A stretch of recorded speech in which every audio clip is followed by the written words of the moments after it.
so if we say we have a case where there's no odor, just like in the video, they just ask you out of the vehicle because you're kids, you're young, it's something that happens all the time. If you're under 30 and you get pulled over, they're probably going to ask you out of the vehicle and search you.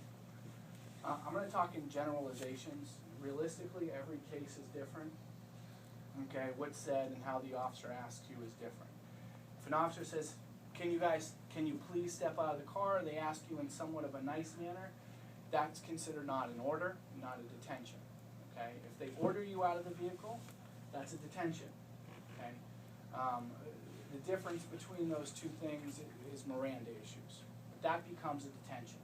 Okay? It's exactly like they were saying if you saw in the video. Ask them.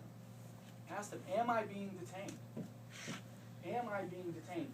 Set the stage. Because if they say no, you should be able to get in your car and leave. Okay? And if they say yes, well, then now you have a custodial interrogation. Now that you know that you're under a criminal investigation. Okay? Because if they're detaining you, that means that they have some sort of, or they believe they have some sort of reasonable suspicion of criminal activity.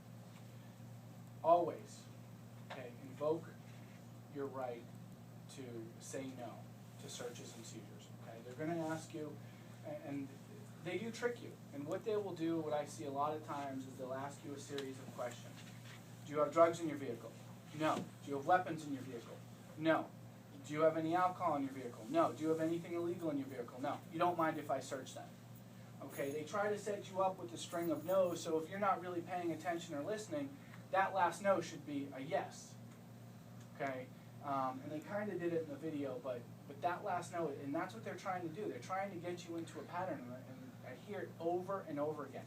These scenarios that they were doing in the video, I hear this from my clients all the time. That's exactly what they do.